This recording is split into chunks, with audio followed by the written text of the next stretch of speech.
nosso excelentíssimo advogado, Dr. Rosana Matiusi, vai falar um pouco da fundação e da trajetória da nossa associação, aonde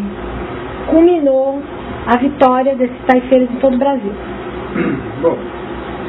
senhoras e senhores, falar um pouquinho da nossa associação, você bem breve, para a gente entender um pouquinho da criação e da fundação da Cidade de Classe. Nossa associação é Cidade de Classe civil, diga-se de passagem, pois ela é regida pelas leis civis e principal pelo Código Civil, pela Lei 10.406.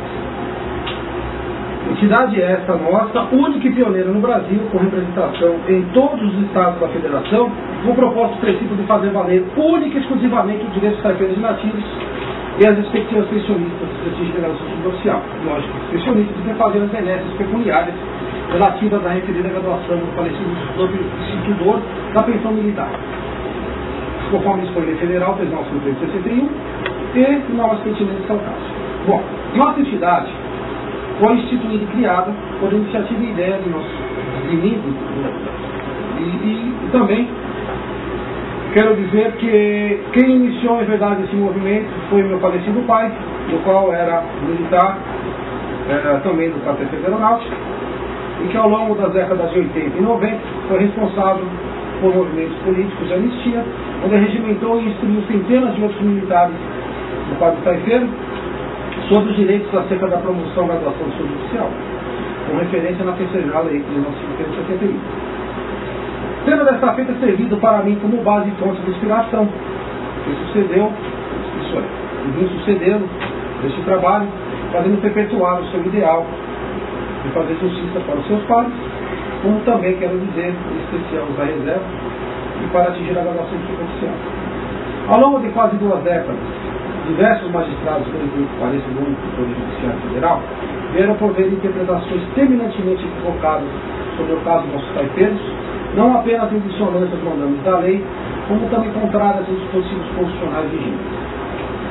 Não obstante, senhoras e senhores, outros magistrados, os mais conscienciosos, quero dizer, vieram proferir sentenças favoráveis a centenas de outros taifeiros e nativos, ordenando a União, através do Comando da Aeronáutica, a promover a graduação do suboficial. Outros tantos, ainda no serviço ativo, foram promovidos no ano 2000 a graduação do terceiro sargento com advento do decreto regulamentar de 1990. E alguns outros, por incrível que pareça, também do serviço ativo, em seguida, foram promovidos a graduação do suboficial, que nós temos suboficiais do quadro taifeiro hoje na ativa, através da lei 1961. Bom, além disso, senhoras e senhores, tais destoantes acontecimentos vieram caracterizar a quebra de hierarquia, passando os militares da condição de graduados, sargentos e suboficiais, oriundos do quadro taifeiro da aeronáutica com menos tempo de serviço ativo, a grau hierárquico superior à frente dos militares oriundos da Escola de Especialista Aeronáutica, sargentos do 4 suboficiais sargentos do TSS, os quais foram preteridos, mesmo tendo completado mais tempo de serviço ativo que os militares do PTA.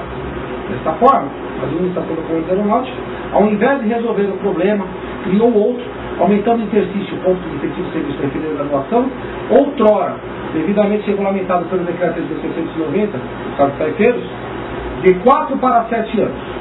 sendo equiparado então ao interstício do Código Suboficial de Sargentos, com base no artigo 59 do Estatuto dos Militares em 6.880, /80. Como eu vos falava antes, com base no artigo 59 do Estatuto dos Militares, a Lei 6.680, onde assevera que as Forças Armadas estão subordinadas a comandos autônomos de administração própria, não vinculadas a outros critérios das outras forças. Logo, os critérios para com essas promoções, isso é, os critérios no caso dado para com, vamos dizer assim, para promover esses graduados, ter administração por critério próprio, não são vinculados aos outros critérios das outras forças, isso é, logo os critérios tanto de promoções como de interstícios atendem apenas exclusivamente à administração pública interna de cada área, tendo tal medida adotada pela administração, de modo irresponsável, alterado o dispositivo do decreto regulamentar presidencial 3.790, indo mais uma vez prejudicar sobejamente os militares do taifeiro da aeronáutica. Ato este justificado e patrocinado através do abominável ato discricionário questão que eu venho combatendo, e também é minha dissertação de tese, mestrado, diga-se de passagem, resquício da desgraça da ditadura militar, para quem não sabe. Logo, os taifeiros, mesmo que prejudicados, nem o Poder Judiciário pode questionar tais atos conferidos pela administração. Bom, em virtude disso, os militares não poderiam ser promovidos da inatividade, como o próprio prevê o Estatuto, e pela alteração que houve com relação ao interstício de 4 para 7 anos, isso foi ato discricionário e ninguém poderia intervir pela questão da tripartição dos poderes, pela questão de autonomia dos poderes, e também como prevê o chamado princípio da legalidade. Isso é, o Poder Judiciário intervir nos atos discricionários praticados assim outrora pelo comandante antes da força, que alterou o interstício dos taifeiros da aeronáutica de 4 para 7 anos, equiparando-os ao PSDB. Bom, isso aí foi um aberratio legis, no meu ver. Porém, não poderia interferir pelo princípio constitucional e pelo princípio geral do chamado direito administrativo. Os taifeiros inativos, lógico, vocês sabem disso, sequer foram promovidos à relação do terceiro sargento. E muitos foram para a inatividade como o taifeiro mor. Há casos, inclusive, se vocês não sabem, de muitos taifeiros terem ido para a reserva como taifeiro de primeira classe. Ou mesmo ainda tem taifeiros que foram para a reserva como taifeiro de segunda classe. Isso por conta da administração da Força Aérea Brasileira. Não ter respeitado a época dos fatos, a lei, e tampouco ter respeitado também a chamada lei do interstício aos graduados da categoria. O intrigante também, senhoras e senhores, é que o artigo 1º caput da lei é bastante claro ao garantir como condição assecuratória aos taifeiros da Marinha e da Aeronáutica acesso à graduação social, conhecimento e vantagens relativos à referida graduação. Logo, a Armada Marinha do Brasil deu provimento e cumprimento integral da lei, destaque, todos os taifeiros daquela armada foram promovidos à graduação social. E para quem não sabe, independentemente da condição de ser militar ativo ou inativo, inclusive há muitos taifeiros da Marinha que chegaram ao posto de capitão-tenente, sendo que alguns conseguiram chegar a esse posto mediante o cumprimento que a Marinha fez em 61 para com a citada lei 1961. Menciona assim também, senhores, os militares aí, sendo o caso do Quesa, que foram promovidos a cabo, agora são apenas terceiro sargento, pode vir ter percebido militar que se não vem, sem contar que a maior parte dos juízes federais e ministros da Suprema Corte Nacional, ainda que quero dizer, não sabem definir, tampouco discernir o que é posto e o que é graduação. Não sabem definir e discernir uma coisa da outra.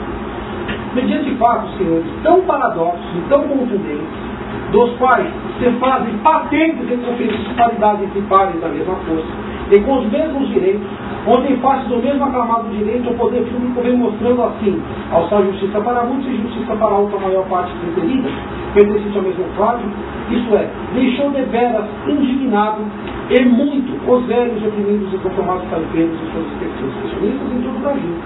Por isso se fez imperiosa a necessidade de fundarmos a nossa entidade de classe com fundamentos jurídicos comprovadamente sólidos, legitimada por lei, com secretarias regionais associadas em todos os estados da federação,